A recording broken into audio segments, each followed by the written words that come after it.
Over half of all classic social science experiments fail to produce the same result when tested a second time. In the 2010s, this discovery triggered intense anxiety across the scientific community.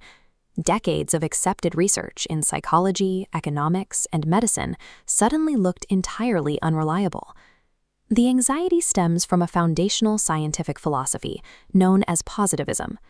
Positivism demands that valid knowledge is objective, numerical, and perfectly consistent. By this logic, a valid experiment must yield the exact same numbers every single time you run it. When studies missed that rigid standard, many observers made a harsh leap in logic.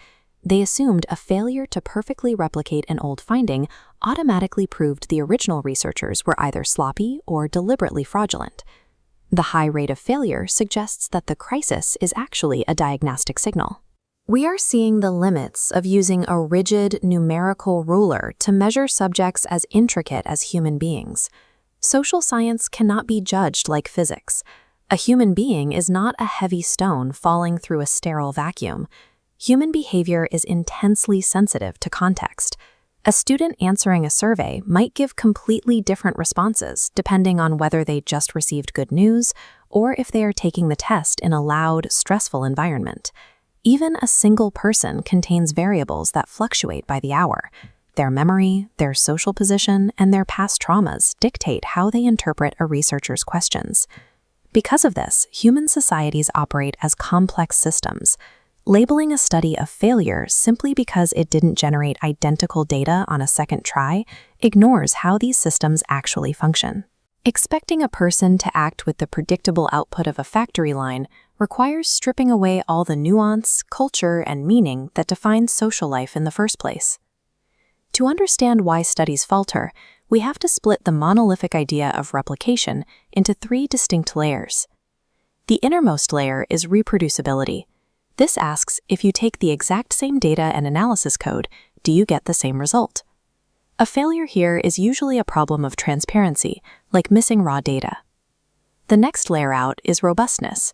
This tests whether the core finding survives if researchers alter the variables, handle outliers differently, or change the statistical model slightly using the same data. Outermost is replicatability. This is the ultimate stress test. It asks if the finding appears again when researchers collect entirely new data, observe new subjects, or move the experiment into a new real-world context. Breaking it down like this reveals that a failure to replicate is a specific diagnostic signal. It points out exactly where a study's methodology or context broke down. It is not an automatic hammer to smash the original conclusion. Fixing this requires a rigorous scientific double move called mixed epistemology.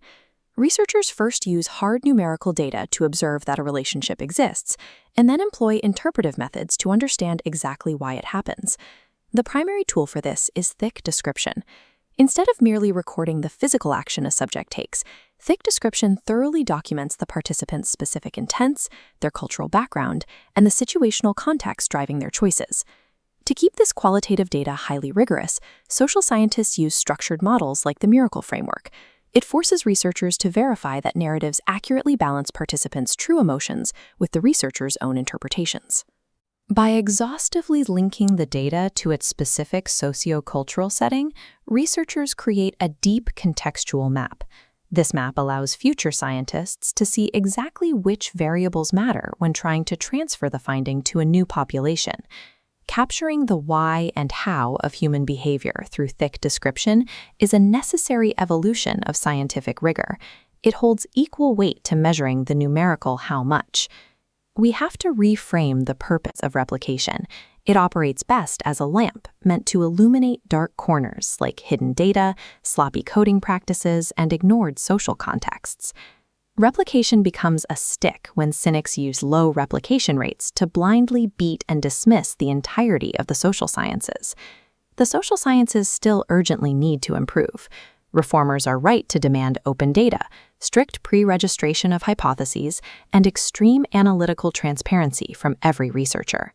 When an attempt to reproduce a result falls short, the scientific community must treat that gap as an invitation to investigate the missing variables, rather than a final verdict on the discipline. The study of human life demands rigorous accountability. But we cannot enforce that accountability by attempting to turn society into a sterile, uniform laboratory. Deliberately scrubbing away memory, pain, and human meaning merely to achieve perfect reproducibility does not make the science better. It only creates a false illusion of mathematical precision. A science of human life reaches its full potential when it moves past the mechanical goal of repetition. It achieves true progress by identifying what works, for whom, in what contexts, and why.